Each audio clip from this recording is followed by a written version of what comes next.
الشيطان الرجيم. بسم الله الرحمن الرحيم.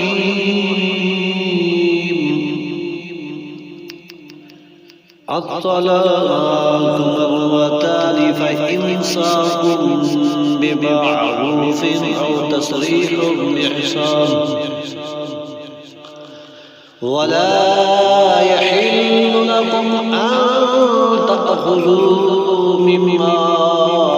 آتيتموهن شيئا إلا أن يخاف ألا يقيم حدود الله، فإن خفتم ألا يقيم حدود الله فلا جناح عليهما فيما افتدت به، تلك حدود الله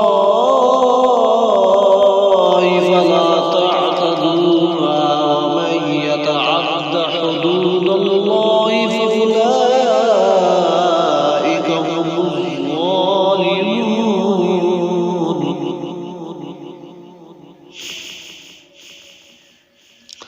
فإن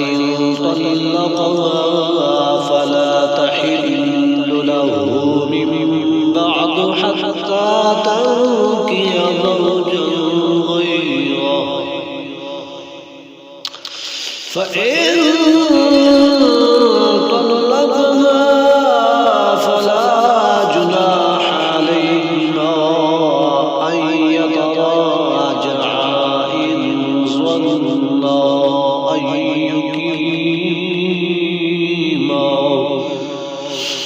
أن يقيما حدود الله، وتلك حدود الله يبينها لقوم يعلمون.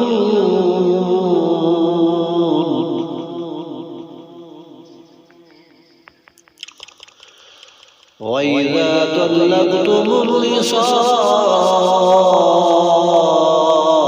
فبلغن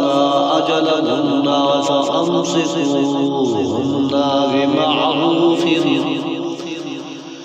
بمعروف أو سرحوهن بمعروف، ولا تمسكوهن ضرارا لتعتدوا، ومن يفعل ذلك فقد ظلم نفسه. ولا تتخذوا آيات الله هزوا واذكروا نعمة الله عليكم وما أنزل الله عليكم من الكتاب والحكمة يعظكم به،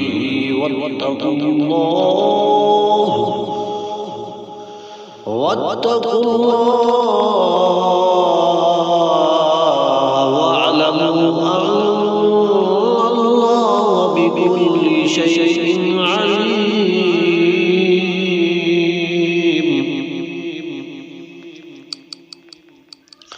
وإذا طلقتم النساء فبلغن أجلهن فلا تعضلوهن أن ينكحن أزواجهن إذا تراضوا بينهم بالمعروف، ذلك يوعظ به من كان منكم يؤمن بالله واليوم الآخر، ذلكم أزكى لكم وأطهر، والله يعلم وأنتم لا تعلمون.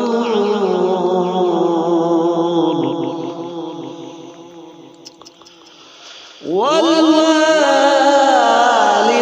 يرضعن أولادهن حولين كاملين لمن أراد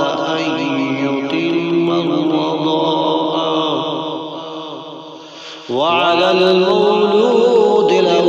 رزقهن وكسوتهن بالمعروف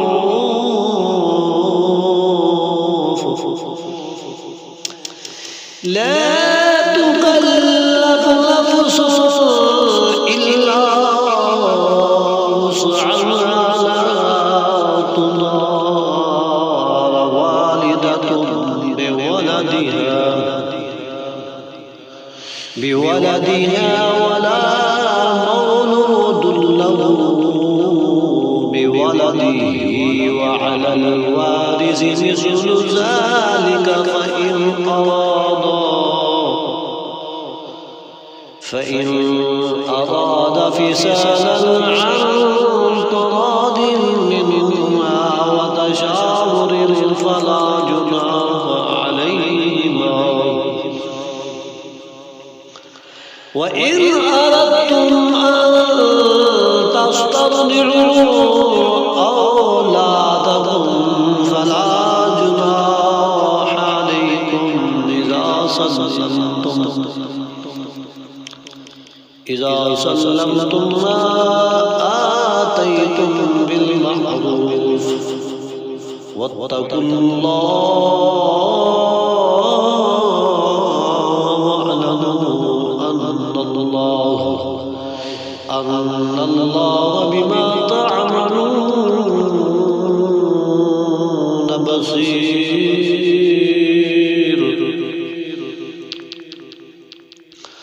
والذين يتوفون منكم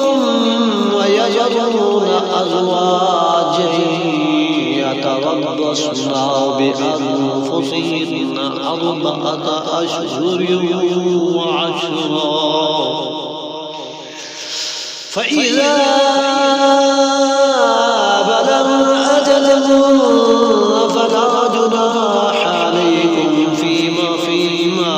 فعلنا في أنفسهن بالمعروف والله بما تعملون خبير ولا جناح عليكم فيما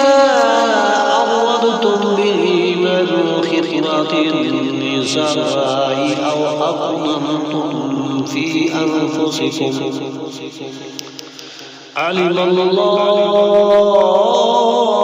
أنكم ستذكرونهن ولكن لا تواعدوهن سرا إلا أن تقولوا قولا معروفا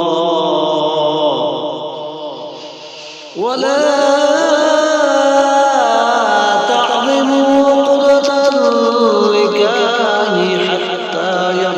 الكتاب أجله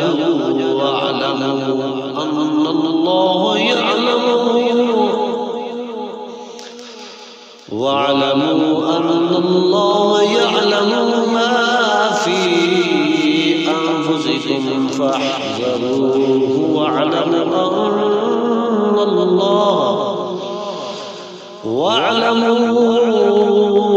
أن الله غفور حليم